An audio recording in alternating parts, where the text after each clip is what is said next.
Hi, my name's Chip, and we're up here at the La Cueva picnic area. It's just east of Las Cruces, 7 miles up the mountain. The same road as University Drive. We just came from the old U.S.A. Bosque State Park down by the Rio Grande, and it was very windy there. I didn't think much of the park. We saw one duck, but it was so skittish that we weren't able to videotape it. It flew away, and the wind was blowing so hard we decided we would salvage the day by coming up here to La Cueva and having a little picnic. Anyhow, we're up here, and I thought you might like to see some of the scenes and some of the vegetation up here. It's not as windy, and we just got done having our picnic. So let's continue on the journey, and I'll show you a few things along the trail.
Yeah, you're looking at buffalo grass right now. I don't think it's because buffalo come around and eat it, but nevertheless, it's called buffalo grass, and if you look down at the base, you'll see that there's green shoots coming up, and I've seen rabbits go into this buffalo grass, and they go after the green grass right in the center, and they kind of subsist on this buffalo grass, especially the new green shoots. I love the color of this buffalo grass because it's kind of a golden yellow, and I love the way that it blows in the wind.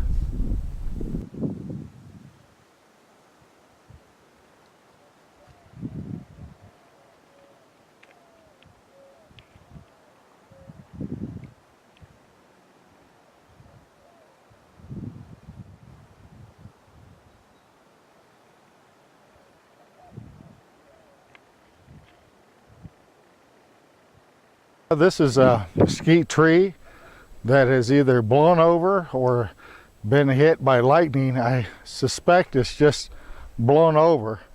What's interesting about this tree is that it's still green. You would think that the tree would be dead after breaking this much, but the tree is still alive, and I see leaves coming out of it. This is a good tree, makes good barbecue. People use mesquite to barbecue with, and I suspect that you've had mesquite smoked barbecue before, but it's not much to look at, but this tree is still alive.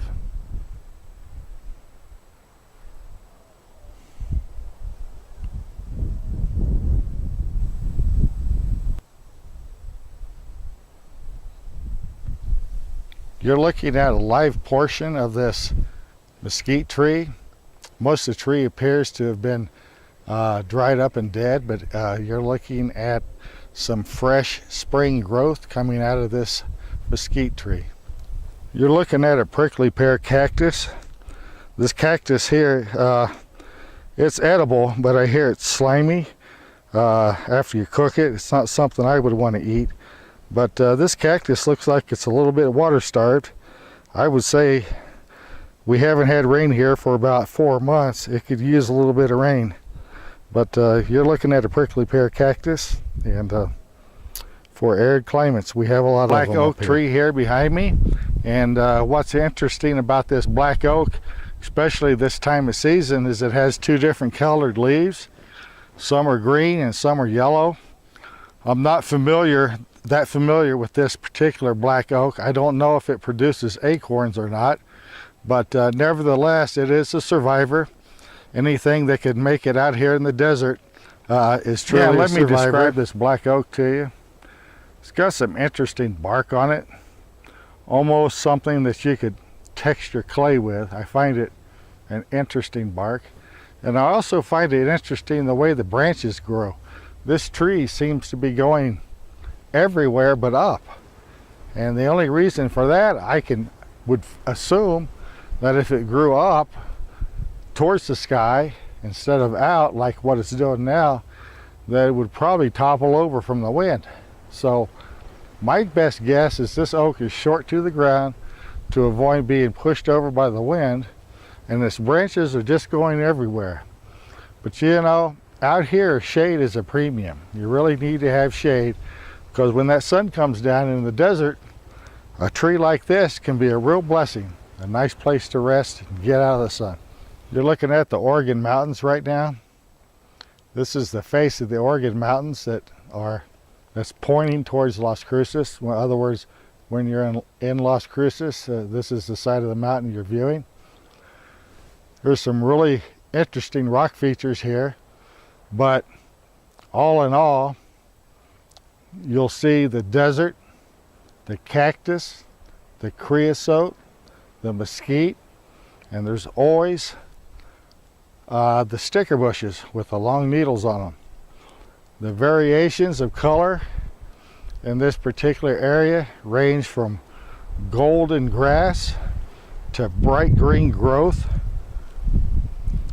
and I like the ruggedness of this mountainside. I think it's pretty. Over there is a tree that the birds love to hang out in. We've videotaped blue jays and I should say not mountain, but desert cardinals. This is an interesting path here because it follows the stream, but yet it's heavily wooded. We've gone back in that area before, and Rosalind found an owl or something back in there that kind of scared her when she went back in there. But it's a nice shady kind of grove of trees of various species of black oak and mesquite, and of course going back into that path there are some sticker bushes, so you'd want to be careful going back in there. But it's an interesting adventure. We've been back in there, and it's kind of almost a little bit spooky, but very private and secluded, and you feel like you're 1,000 miles away. Here's a white-winged dove that is perched on top of an old mesquite tree. He's cooing right now, trying to find a mate, because this is early spring. It's a bit windy. But here he is. He's also preening himself. That's his white wings underneath. He's a gray dove, not the usual white ones that we see. This one has orange or turquoise blue rings on its eyes. Got pink legs as well to go with it. Slightly different from the normal white doves we're familiar with. This one is brown and gray. It is defined by those white wings that is tucked underneath. One thing you should know about the Oregon Mountains is that it can be dangerous. It's got a lot of rock faces in here, and I've slipped in here and dislocated my finger.